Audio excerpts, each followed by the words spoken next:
매일 성경 묵상을 돕는 해설 가이드입니다. 안녕하세요. 묵상 코치입니다. 함께 읽고 나눌 말씀은 스가랴 8장 1절에서 13절까지 말씀입니다. 오늘 본문은 예루살렘의 회복을 주제로 다룹니다. 1절부터 8절은 진리의 성읍이요 성산이 될 것이라는 예루살렘을 향한 임재의 약속이 나오고 9절부터 13절은 예루살렘의 번영과 평화를 약속하고 있습니다. 이를 위해서 하나님이 이제 원하시는 것이 무엇인지 내일 본문인 14절에서 17절에 말해줍니다. 이는 예루살렘의 회복에 대한 기대 가운데 현실적으로 어려움이 있더라도 하나님의 언약 백성으로서 신실히 반응하라는 권고입니다. 1절에서 6절은 예루살렘의 회복입니다. 7장 8절에서 14절에는 언약적인 저주로 심판을 받아 이스라엘이 포로로 끌려갔으나 여기서는 이제 돌아왔고 하나님께서 이스라엘을 회복하실 것에 대해 약속합니다. 2절에서는 하나님이 질투하신다는 것을 강조하고 있습니다. 이 단어는 이미 첫 번째 한상에도 언급되었습니다. 거기서는 온 세상이 고요하고 하나님이 없는 듯한 세상으로 보이지만 하나님은 여전히 이스라엘을 특별히 여긴다는 개념을 질투로 표현한 바 있습니다. 이 단락도 역시 이런 한상의 주제를 발전시키는 것으로 여호와의 계획을 강조하기 위한 표현이자 하나님과 이스라엘의 언약적인 관계를 상기시키는 표현이기도 합니다. 3절에 돌아와 라는 것은 스가랴서의 핵심 구절인 1장 3절에서도 나온 표현으로 여호와가 이스라엘을 회복시킬 것을 가리킵니다.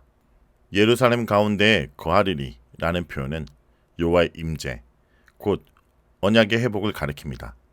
성막과 성전은 여호와가 거한다는 것을 상징하므로 예루살렘의 멸망과 성전 파괴는 하나님이 이스라엘에게서 떠났다는 것을 의미합니다. 그러나 이제 이스라엘의 회복을 위해 하나님께서 예루살렘에 거하신다는 것은 다시 언약을 회복한다라는 뜻입니다. 이스라엘 백성은 포로에서 돌아온 이후 여호와의 약속과 그들의 실제적인 삶이 불일치 않은 쓰라린 경험을 하게 됩니다. 이러한 상황에서 진리의 성읍은 이제 여호와의 약속과 그들의 실질적인 삶이 일치하게 될 것임을 가리킵니다. 만군의 여호와의 산은 성산이라 라고 일컫게 되는 것도 성전과 예루살렘이 거룩함을 온전히 회복하여 성산이라고 불리게 되는 것을 의미합니다.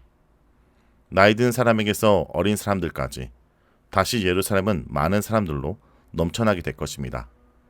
다시 말해 성전 파괴와 예루살렘의 멸망으로 말미암아 황폐해졌으나 이제 하나님의 회복으로 말미암아 다시 풍요로움을 되찾게 된다는 것을 가리킵니다. 이것이 얼마나 놀라운 일인지 6절을 덧붙여 언급함으로써 예루살렘 회복의 놀라운 역사를 재차 강조합니다. 7절에서 8절은 예루살렘에 돌아오게 함에 대해서 말합니다. 1절에서 6절에 예루살렘 회복에 대해 약속을 했는데 7절에서 8절은 회복에 대한 요약적 진술입니다.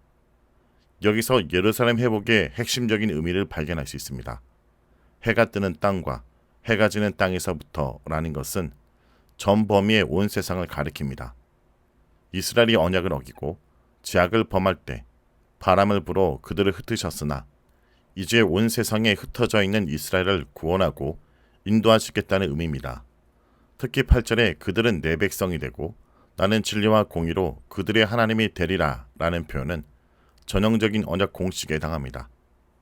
언약의 회복을 통해 다시 공식적으로 하나님과 이스라엘의 관계를 회복한다라는 것을 의미합니다. 진리와 공의는 하나님의 주요 성품을 가리키며 이 성품에 따라 이스라엘과 맺은 언약을 다시 회복한다는 것입니다. 진리는 신실함, 견고함을 의미하는 바, 이는 하나님이 약속한 바를 신실하게 실행한다는 것을 뜻합니다. 공의는 어떤 기준에 일치하는 것을 의미하는데 하나님 자신이 그 기준에 부합하게 언약 백성을 보호하는 하나님이 되신다는 것을 의미합니다. 9절에서 13절은 이스라엘에 대한 권고입니다. 이 단락은 권고로 시작해서 권고의 근거가 되는 약속이 나오고 다시 권고하는 마무리 내용으로 구성됩니다. 9절에 손을 견고히 할지어다 라는 표현은 육체적 힘을 의미하거나 격려의 의미로 사용하는데 여기서는 문맥상 권고의 상황을 고려할 때 격려의 의미로 보아야 할 것입니다. 이 표현은 13절에서도 한 번 더 나옵니다. 이스라엘 역사에 중요한 전환점이 있었습니다. 그 전환점은 그들이 불순종의 삶에서 돌아와 선지자를 통해 주신 하나님 말씀에 순종하기 시작할 때였습니다. 바벨론이 페르시아에게 멸망할 때가 아닙니다. 포로에서 돌아올 때도 아닙니다. 선지자 학개와 스가랴의 말씀을 듣고 성전 지대를 쌓던 날입니다. 당장 자기들이 살 집도 없었지만 주의 잔을 먼저 짓겠다고 순종했을 때입니다. 그런 성전 건축이 중단된 상태입니다. 지금도 그들의 안팎에서 회의적인 소리가 끊이지 않고 있었을 것입니다. 선지자는 그런 그들을 격려합니다. 너희는 손을 견고히 하라. 10절은 말씀에 순종하기 전, 즉 성전 재건을 중단했던 지난 16년간 현실 논리에 젖어 성전 건축을 중단했던 때에 그들의 형편이 어땠는지를 말해줍니다. 사람도 짐승도 일한 대로 싹스를 받지 못했습니다. 평안할 날이 없었습니다. 10절의 싹스는 일에 대한 긍정적 대가뿐 아니라 전반적인 보상을 의미하기도 합니다. 사람도 짐승도 싹스를 얻지 못한다는 것은 이스라엘이 겪게 될 경제적 위기를 가리킵니다. 10절에 내가 모든 사람을 서로 풀어주게 하였느니라 라는 것도 이와 비슷한 맥락에서 경제적 위기를 가리킵니다. 직역하면 곧 내가 모든 사람을 서로 등지게 했기 때문이다 라고 번역할 수도 있습니다. 9절에서 10절에서는 공경 가운데서도 담대하라 라는 격려의 메시지를 전하면서 11절에서는 이제는 이런 공경에서 벗어나게 하겠다는 약속이 15절까지 이어집니다. 그들이 순종하기 시작할 때 어떤 놀라운 변화가 시작될지를 11절에서 12절이 말해줍니다. 만군의 여호와 말씀이니라. 이제는 내가 이 남은 백성을 대하기를 옛날같이 아니할 것인즉 즉 평강의 씨앗을 얻을 것이라. 포도나무가 열매를 맺으며 땅이 산물을 내며 하늘은 이슬을 내리리니 내가 이 남은 백성으로 이 모든 것을 누리게 하리라. 그들의 순종을 보고 제일 먼저 마음을 바꾼 것이 하늘과 땅이었습니다. 사람과 짐승의 수고를 헛되이 하였던 땅과 하늘이 이제 마음을 바꿨습니다. 하나님이 먼저 마음을 바꾸셨기 때문입니다. 이제는 내가 이 남은 백성을 대하기를 옛날같이 아니할 것인즉 여기 평강의 씨앗에서 평강은 샬롬입니다. 10절에서는 대적들 때문에 출입이 평안하지 못했는데 이제 평안이 찾아온 것입니다. 율법이 약속한 대로 순종한 백성들에게 땅이 풍성한 곡식을 내어놓을 것입니다. 지난날에는 곡식 종자가 창고에서 끊어졌고 포도나무와 무화과나무의 열매가 없었지만 이제 하늘이 이슬을 내리고 포도나무의 열매가 가득 맺히게 될 것입니다. 이 축복은 남은 백성의 몫이 될 것입니다. 모든 혈통적인 이스라엘이 아니라 외식적인 금식을 버리고 진심으로 여호와로 배고픈 사람에게 이 축복을 주실 것입니다. 정의와 진실로 언약을 지키는 여호와께 진실함으로 하답하는 백성들이 바로 이 남은 자들입니다. 여전히 성전 짓기를 비난만 하고 조롱만 하는 구경꾼들과 해방꾼들도 있었습니다. 그들은 이 축복에서 제외될 것입니다. 이렇게 이방 가운데 저주거리였던 데서 구원하여 이제 이방이 부러워하는 축복이 되게 하셨으니 이제 더는 두려워할 필요가 없다고 하십니다. 뒤돌아보지 말고 한 쌍으로 보여주신 그 미래를 향해 손을 견고히 하며 나아가라고 하십니다. 13절의 이방인 가운데의 저주는 바벨론 포로로 끌려가 이방인 앞에서 조롱거리가 된 비운의 역사를 가리킵니다.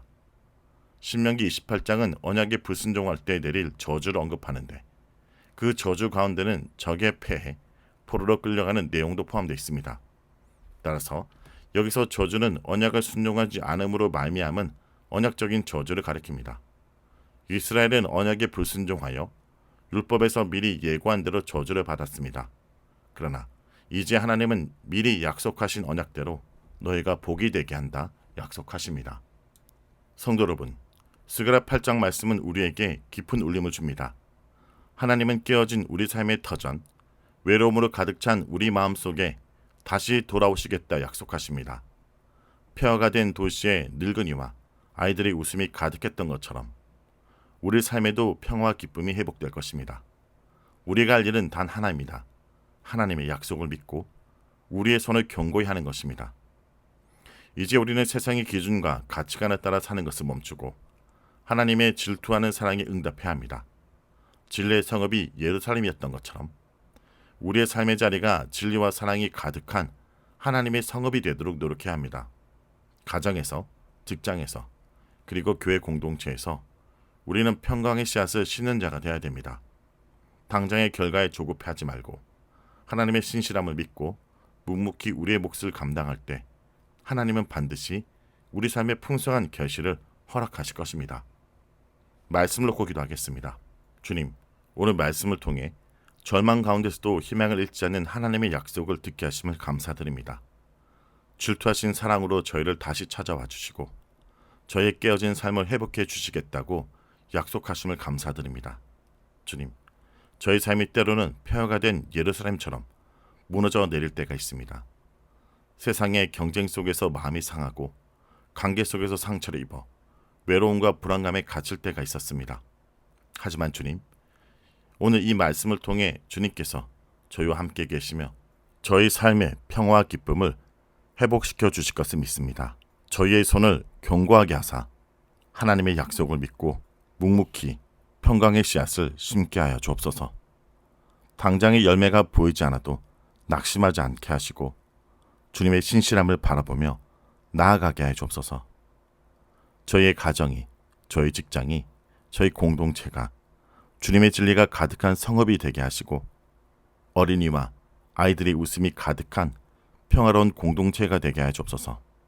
주님, 저희가 다시 하나님의 임재를 가장 귀하게 여기는 삶을 살게 하여 주옵소서. 저희를 통해 하나님의 영광이 드러나게 하시고 이 땅의 많은 사람들이 저희를 통해 주님의 살아계심을 보게 하여 주옵소서. 예수의 이름으로 기도합니다. 아멘.